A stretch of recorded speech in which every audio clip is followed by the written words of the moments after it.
अस्सलाम वालेकुम रहमतुल्लाहि व बरकातहू। दोस्तों, मैंने पिछली वीडियो में बताया था कि 14 फुट 11 इंच और 13 फुट 10 इंच की पैमाइश कैसे निकालते हैं। उसका तरीक़ेकार तो मेरे भाई यही है जो मैं आपके सामने बता रहा हूँ कि पहले फुटों की पैमाइश को इंचियों में तकसीम कर लेंगे, मल्टीप्लाई कर लेंगे। जब ये मुकम्मल इंच बन जाएंगे, जिस तरह 179 इंच और 13 फुट 10 इंच के 166 इंच, तो इनको हम जो है दोनों को आपस में मल्टीप्लाई करेंगे, मतलब ज़रब करेंगे, तो ये तकरीबन 29,714 बनेगी। तो इसको हम 144 पे तकसीम करेंगे तो 206 फुट पैमाइश हमारे सामने आ जाएगी। लेकिन हैरान हूँ कुछ लोगों पे कि जिन्होंने तालीम हासिल किया है तो उसको ये भी समझ नहीं आ रही है कि ये जो मैं 14.11 और 13.10 लगा रहा हूँ, तो ये 10 और 11 इंच में तो काउंट ही नहीं हो रहा, बल्कि 1 इंच में काउंट हो रहा है। इसका आप मतलब या इसकी एग्जांपल आप ये समझ लें कि हम 14.5 फुट और 13.5 फुट, जैसा कि 14.6 इंच होता है, इसी तरह 13.6 इंच होता है, इसको लगाते हैं, इनको मल्टीप्लाई करते हैं। हालांकि ये 11 इंच से 6 इंच कम है, तो इसको लगाते हैं, तब भी हमारी पैमाइश जो लगभग 195 फुट निकल के आ रही है। तो ये कैसे हो सकता है कि 184 इंच और 195 इंच कम पैमाइश लगाएं तो ज्यादा रकम बन जाए, और ज्यादा पैमाइश लगाएं तो उससे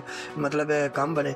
ये कैसे मुमकिन है? ये नहीं हो सकता, बल्कि ये एक गलत तरीकेकार है। हैरान हो कि इन लोगों को बनाने वाले उस्ताद पता नहीं कौन से हैं, उन्होंने इनको कैलकुलेटर चलाने का तरीका भी नहीं बताया। इसी तरह 12 इंच के अंदर जब हम 1 इंच को देखेंगे, तो जब 12 इंच को देखेंगे 1 फुट के अंदर, तो फिर 12 इंच की वैल्यू 100% है। ये 12 इंच तक मेजरमेंट पहुंच जाता है, इंच टेप पहुंच जाती है, तो उसके बाद आगे वाला फुट मतलब 14 की जगह 15 फुट हो जाता है, ना कि 14.12 लिखा जाता है।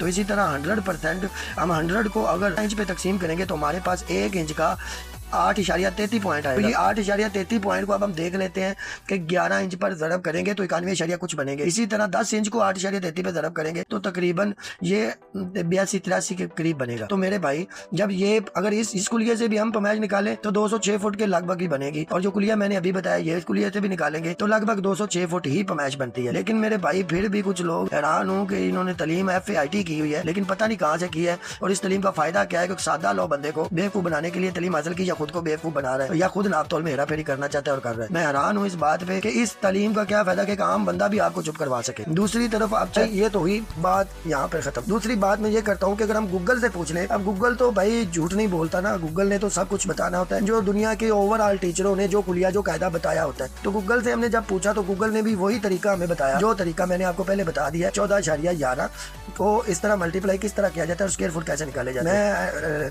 लास्ट में वो वीडियो जरूर लगाऊंगा जो कि गूगल से मैंने ये तरीका पूछा है कि इसको कैसे मल्टीप्लाई करते हैं। अब गूगल भी झूठ बोल रहे हैं, मैं भी झूठ बोल रहा हूँ, और सारी दुनिया झूठ बोल रही है। उसको कहा भाई, अगर आपको इस चीज की समझ नहीं आ रही है, किसी इंजीनियर से पूछ ले, किसी मिस्त्री से पूछ ले, लेकिन इस तरह नाप तोल में हेरा फेरी ना करे, ना करने वाले। और उससे बेहतरीन उसके मालिक हैं जिन्होंने उसको रखा हुआ है। दोस्तों, ये तरीका आपके सामने गूगल ने जो बताया वो इसी तरह का है कि पहले 14 फुट को हम इंचियों में तकसीम करेंगे, मतलब 14 फुट को 12 इंच पे तकसीम मल्टीप्लाई करेंगे, तो ये 14 फुट में जितने इंच होते हैं सारे बन के आ जाएंगे। इसके बाद 13 फुट के अंदर वो मल्टीप्लाई करेंगे, तो मल्टीप्लाई करने के बाद उसमें 10 इंच ऐड कर देंगे। तकसीम करने के बाद ये देखिए 14 फुट 14 × 12 108 इंच। इसके बाद टोटल इंच जो 108 है उसमें प्लस 11 इंच तो 179 इंच बन जाएंगे। इसी तरह सेकंड जो है वो ये है कि 13.10 फुट की पैमाइश हमारे 13 × 12, इसको भी गूगल ने उसी तरह किया है।